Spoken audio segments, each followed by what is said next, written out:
ನಮಸ್ಕಾರ ಸ್ನೇಹಿತರೆ, ನನ್ನ ಹೆಸರು ಮಂಜುನಾಥ್ ಜಾಲಿಮರ. ಪಿ ಎಫ್ ಹಣ ಅಂದರೆ ಎಂಪ್ಲಾಯಿ ಪ್ರಾವಿಡೆಂಟ್ ಫಂಡ್.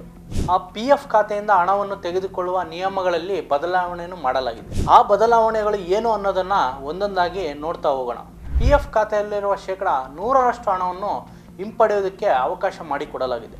ಶಿಕ್ಷಣ ಮತ್ತು ವಿವಾಹಕ್ಕಾಗಿ ಪಡೆಯುವ ಮಿತಿಗಳನ್ನು ಹೆಚ್ಚಿಸಲಾಗಿದೆ. 12 ತಿಂಗಳ ಸೇವಾ ಅವಧಿಯ ನಂತರ ಯಾವುದೇ ಕಾರಣ ಇಲ್ಲದಿದ್ದರೂ ಹಣವನ್ನು ಹಿಂದಕ್ಕೆ ತೆಗೆದುಕೊಳ್ಳೋದಕ್ಕೆ ಅವಕಾಶವಿದೆ.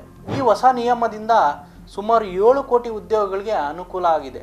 ಕಾರ್ಮಿಕ ಸಚಿವ ಮುನ್ಸುಖ್ ಮಾಂಡವಿಯಾ ಅಧ್ಯಕ್ಷತೆಯಲ್ಲಿ ಇತ್ತೀಚೆಗೆ ನವದೆಹಲಿಯಲ್ಲಿ ಒಂದು ಸಭೆ ನಡೆಯಿತು. ಸೆಂಟ್ರಲ್ ಬೋರ್ಡ್ ಆಫ್ ಟ್ರಸ್ಟೀಸ್ ವತಿಯಿಂದ ನಡೆದ ಈ ಸಭೆಯಲ್ಲಿ ಪಿ ಎಫ್ ಅಮೌಂಟ್ ಕುರಿತು ಮಹತ್ವದ ನಿರ್ಧಾರ ಕೈಗೊಳ್ಳಲಾಗಿದೆ.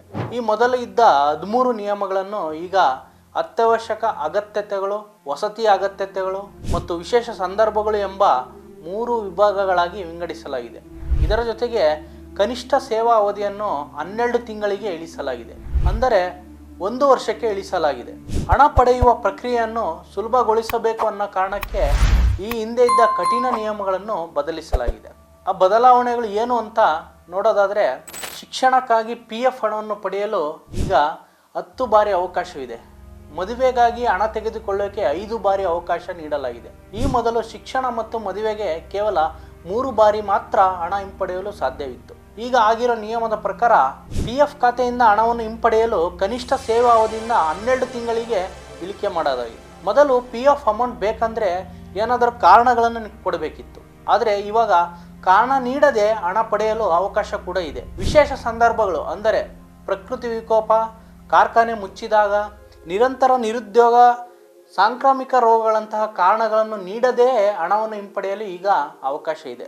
ಈ ಸರಳ ನಿಯಮಗಳಿಂದ ಉದ್ಯೋಗಿಗಳಿಗೆ ತಮ್ಮ ಹಣವನ್ನು ಅಗತ್ಯ ಸಂದರ್ಭಗಳಲ್ಲಿ ಸುಲಭವಾಗಿ ಬಳಸಿಕೊಳ್ಳಲು ಅನುಕೂಲವಾಗಿದೆ. ಈ ಹೊಸ ನಿಯಮಗಳು ಉದ್ಯೋಗಿಗಳ ಆರ್ಥಿಕ ಭದ್ರತೆಯನ್ನು ಇನ್ನಷ್ಟು ಬಲ ತುಂಬಲಿದೆ. ಹಾಗೆಯೇ ಇ ಪಿ ಎಫ್ ಮಂಡಳಿಯ ವಿಶ್ವಾಸ್ ಯೋಜನೆಯನ್ನು ಕೂಡ ಅಂಗೀಕರಿಸಿದೆ. ಇದು ಪಿ ಎಫ್ ಪಾವತಿಯಲ್ಲಿ ವಿಳಂಬವಾದಾಗ ವಿಧಿಸುವ ದಂಡಕ್ಕೆ ಸಂಬಂಧಿಸಿದ ದೀರ್ಘಕಾಲದ ವಿವಾದಗಳನ್ನು ಬಗೆಹರಿಸಲು ಸಹಾಯ ಮಾಡುತ್ತದೆ. ಮೇ 2025 ಹೊತ್ತಿಗೆ 2406 ಕೋಟಿ ರೂಪಾಯಿಗಳ ದಂಡ ಬಾಕಿ ಇತ್ತು.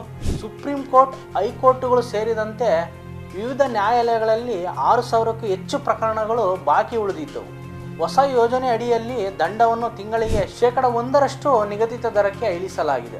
2 ತಿಂಗಳವರೆಗೂ ವಿಳಂಬವಾದರೆ ಶೇಕಡ 0.25ರಷ್ಟು ಮತ್ತು 4 ತಿಂಗಳವರೆಗೆ ವಿಳಂಬವಾದರೆ 50ರಷ್ಟು ದರವನ್ನು ವಿಧಿಸಲಾಗುತ್ತದೆ. ಈ ಯೋಜನೆ 6 ತಿಂಗಳವರೆಗೆ ಜಾರಿಯಲ್ಲಿರುತ್ತದೆ. ಇದನ್ನು ಮತ್ತೊಂದು 6 ತಿಂಗಳು ವಿಸ್ತರಿಸಬಹುದು. ಇದು ಸೆಕ್ಷನ್ 14B ಅಡಿಯಲ್ಲಿನ ಪ್ರಸ್ತುತ ಅಂತಿಮಗೊಂಡ ಮತ್ತು ವಿಚಾರಣೆಗೆ ಮುಂಚಿನ ಪ್ರಕರಣಗಳನ್ನು ಒಳಗೊಂಡಿದೆ. ಈ ಯೋಜನೆ ಅಡಿಯಲ್ಲಿ ನಿಯಮಗಳನ್ನು ಪಾಲಿಸಿದರೆ ಬಾಕಿ ಇರುವ ಎಲ್ಲ ಪ್ರಕರಣಗಳು ರದ್ದಾಗುತ್ತವೆ. ಪಿಂಚಣಿದಾರರ ಅನುಕೂಲಕ್ಕಾಗಿ ಇಂಡಿಯಾ ಪೋಸ್ಟ್ ಪೇಮೆಂಟ್ ಬ್ಯಾಂಕ್ ಜೊತೆ ಒಪ್ಪಂದ ಮಾಡಿಕೊಳ್ಳಲಾಗಿದೆ. ಇದರ ಅನ್ವಯ ಪಿಂಚಣಿದಾರರಿಗೆ ಯಾವುದೇ ಶುಲ್ಕವಿಲ್ಲದೆ ಮನೆ ಬಾಗಿಲಲ್ಲಿ ಡಿಜಿಟಲ್ ಜೀವನ ಪ್ರಮಾಣಪತ್ರ ಸೇವೆಗಳನ್ನು ಒದಗಿಸಲಾಗುತ್ತದೆ. ಪ್ರಮಾಣಪತ್ರಕ್ಕೆ ವಿಧಿಸುವ 50 ರೂಪಾಯಿ ಶುಲ್ಕವನ್ನು ಇ ಪಿ ಎಫ್ ಭರಿಸಲಿದೆ. ಈ ಉಪಕ್ರಮವು ವಿಶೇಷವಾಗಿ ಗ್ರಾಮೀಣ ಮತ್ತು ದೂರದ ಪ್ರದೇಶಗಳಲ್ಲಿರುವ ಪಿಂಚಣಿದಾರರಿಗೆ ಅನುಕೂಲವಾಗಲಿದೆ. ಇದರಿಂದ ಮನೆಗಳಲ್ಲಿ ಪ್ರಮಾಣಪತ್ರ ಸಲ್ಲಿಸಲು ಸಾಧ್ಯವಾಗುತ್ತದೆ ಮತ್ತು ಪಿಂಚಣಿ ವಿತರಣೆಗೆ ನಿರಂತರವಾಗಿ ಮುಂದುವರಿದಿದೆ. ನಮಸ್ಕಾರ ಫ್ರೆಂಡ್ಸ್.